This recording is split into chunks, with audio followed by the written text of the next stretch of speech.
Shalom, bien-aimés dans le Seigneur, nous sommes dans la joie de nous retrouver ce mardi 3 janvier 2023 pour une nouvelle méditation biblique et nous allons lire un texte dans Apocalypse chapitre 3 verset 20. Nous vous saluons au nom de notre Seigneur et Sauveur Jésus-Christ et nous bénissons le Seigneur qui est en train de nous rétablir chaque jour un peu plus. Apocalypse chapitre 3 verset 20, voici ce que déclarent les Écritures. Voici, je me tiens à la porte et je frappe. Si quelqu'un entend ma voix et ouvre la porte, j'entrerai chez lui, je souperai avec lui et lui avec moi. Il se tient à la porte. Il se tient à la porte, l'Éternel, le Seigneur se tient à la porte. Tel est le thème de notre méditation de ce mardi 3 janvier 2023. Dans le processus du salut de l'humanité, Dieu prend toujours l'initiative. C'est lui qui a créé et qui a pris l'initiative après la chute de l'homme de mettre en place un plan de salut. C'est lui qui a envoyé Jésus-Christ pour finaliser ce plan et accomplir le salut de l'homme. Le texte du jour, dans ce texte, Dieu nous montre qu'il est à notre porte. Il est là, il se tient à notre porte et il sollicite notre attention afin que nous puissions lui ouvrir la porte. Il ne veut pas forcer l'homme, même s'il s'agit de son salut. Le Seigneur laisse la liberté à chacun pour lui ouvrir la porte en vue de son action en sa faveur. Tirons quelques leçons, bien-aimés, de ce texte d'appel. C'est un texte d'appel que nous lisons.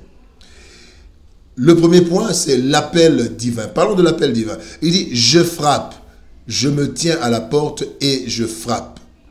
Acte 17, 30 nous dit, Dieu, sans tenir compte des temps d'ignorance, annonce maintenant à tous les hommes en tout lieu qu'ils aient à se repentir. À travers la conscience, bien-aimés, et les divers messages d'appel, Dieu s'adresse à tout être humain. De la révélation naturelle jusqu'à la constitution de la Bible, Dieu n'a cessé de se révéler à l'homme et de l'interpeller avec insistance afin que l'homme revienne à lui. Cependant, cette invitation divine connaît plusieurs obstructions. Plusieurs choses font que nous n'entendions pas la parole de Dieu, nous n'entendions pas le Seigneur. Si quelqu'un m'entend, il dit, eh bien, il y a la distraction du monde. Ce monde a plein de distractions, telles que les hommes, les jeunes, les vieux. Il y a tellement de distractions que nous avons du mal à entendre la voix de Dieu. Il y a l'aveuglement du diable. Oui, le diable a aveuglé plusieurs afin qu'ils n'entendent pas, qu'ils ne voient pas ces choses. Il y a l'endurcissement dû à diverses circonstances difficiles. Il y a des personnes qui ne veulent plus entendre parler de la parole parce que elles ont été blessées, elles ont été frustrées, elles ont été confuses. Et voilà que les personnes deviennent endurcies à cause de plusieurs circonstances. Mais il y a aussi l'ignorance. Il y en a qui n'ont jamais écouté la parole de Dieu. Et quand nous lisons dans Romains chapitre 10, il dit, comment vont-ils glorifier celui dont ils n'ont jamais entendu parler? Comment l'entendront-ils parler si personne ne leur parle? Et comment des gens pourront leur parler si personne ne les envoie? Bien-aimés, il y en a qui sont dans l'ignorance. Voilà pourquoi ils n'entendent pas Dieu leur parler. Malgré tout cela, bien-aimés, Dieu ne cesse de multiplier les voies de communication pour atteindre l'homme. Et cela se fera jusqu'à la fin. Selon ce qui est écrit dans Matthieu chapitre 24, verset 14, c'est Christ qui le dit. Il dit, cette bonne nouvelle du royaume sera prêchée dans le monde entier pour servir de témoignage à toutes les nations. Alors viendra la fin. Et Dieu va toujours appeler les hommes à se repentir. Le deuxième point, c'est le libre choix humain. Le texte du jour dit, si quelqu'un entend ma voix et ouvre la porte. Hébreux 3, 15 nous dit, pendant qu'il est dit aujourd'hui, si vous entendez sa voix, n'endurcissez pas vos cœurs comme lors de la révolte. Bien-aimés, depuis le jardin d'Éden, Dieu en appelle au libre arbitre de chacun. Bien qu'il ait interdit à Adam de manger de l'arbre de la connaissance, à Adam et Ève, de manger de l'arbre de la connaissance du bien et du mal, il ne leur a pas empêché de le toucher. Il n'a pas empêché, il a tout simplement interdit, il leur a dit de ne pas le faire. Et il a montré les conséquences. Mais l'homme, puisqu'il était libre, l'homme et la femme ont touché. Ils ont goûté et il y a eu des conséquences. C'est là que nous découvrons que Dieu, bien que nous proposons les chemins, ne nous oblige pas, mais nous laisse libres et responsables de nos choix. Cela montre, bien aimé, le respect et la confiance que Dieu accorde à sa plus haute créature, l'homme. Nous devons donc, bien aimé, être conscients de cela et savoir que nous sommes responsables en grande partie de ce qui nous arrive. La troisième leçon que nous tirons de ce texte, c'est l'échange salvateur. Il dit, je souperai avec lui et lui avec moi. Dans 2 Corinthiens chapitre 3, verset 18, la Bible dit, nous tous qui, le visage découvert, contemplons comme dans un miroir la gloire du Seigneur, nous sommes transformés en la même image, de gloire en gloire, comme par le Seigneur l'Esprit.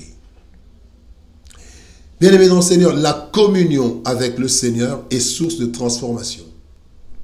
Le Seigneur propose de partager le repas avec celui qui l'entend et qui lui ouvre la porte. Chaque domaine de notre vie, bien-aimés, est représenté par une porte. Cet échange n'est pas en fait l'échange entre l'homme et Dieu. Cet échange n'est pas matériel. Il n'y aura pas de la soupe, il n'y aura pas du poulet. Non, cet échange est spirituel. Mais cet échange aboutit à une transformation intégrale de l'homme qui commence par l'esprit. Et ce processus de transformation graduelle est composé de plusieurs étapes. Je mangerai avec lui et lui avec moi. C'est toutes ces étapes de transformation. 3 étapes. D'abord, il y a la nouvelle naissance. C'est à la rencontre du Seigneur. C'est à l'écoute de la parole de Dieu que nous sommes convertis. Et la Bible dit dans 2 Corinthiens chapitre 5 verset 17, la Bible dit que nous sommes devenus de nouvelles créatures quand nous sommes en Seigneur. La deuxième étape, c'est l'édification. Colossiens 3,16 dit que la parole de Dieu habite abondamment en vous. Que nous puissions nous édifier à travers la parole. Et la troisième étape, c'est l'atteinte de la stature parfaite. Éphésiens 4,13 dit « Jusqu'à ce que nous puissions atteindre la stature parfaite de Christ ». Bien-aimés dans le Seigneur, lorsque nous ouvrons les différentes portes de notre vie, le Seigneur y entre et opère avec notre accord des transformations successives pour notre plein épanouissement. Cela se fait durant toute notre vie, toute la vie dans la chair. Bien-aimés dans le Seigneur, notre Dieu n'oblige personne à le suivre. Mais il invite tout le monde, voulant que tous arrivent à la repentance et soient sauvés. Il nous laisse notre liberté, mais nous propose son implication dans tous les domaines de notre vie, représentés chacun par la porte où il se tient et frappe. À nous, bien-aimés, de prendre conscience de l'importance de son implication et de lui ouvrir la porte. Nous pourrons ainsi lui exposer nos besoins et il interviendra efficacement pour notre bien. Dieu se tient à la porte. Alors, bien-aimé, ouvre-lui. Prions. Seigneur Père de gloire, merci. Merci pour cette grâce que tu nous fais de venir vers nous. Tu te tiens à la porte et tu frappes. Seigneur, oh Dieu, tu n'obliges personne à ouvrir. Mais tu dis, si quelqu'un ouvre, tu entreras chez lui et tu mangeras avec lui et lui avec toi. Seigneur, laisse-nous, donne-nous l'occasion d'ouvrir toutes les portes de tous les domaines de nos vies, afin que tu prennes, Seigneur, le contrôle de tout dans notre vie. Ainsi nous serons épanouis et nous pourrons voir ta gloire, nous pourrons être heureux. Que ta grâce soit sur nous. Au nom de Jésus-Christ, nous avons ainsi prié. Amen.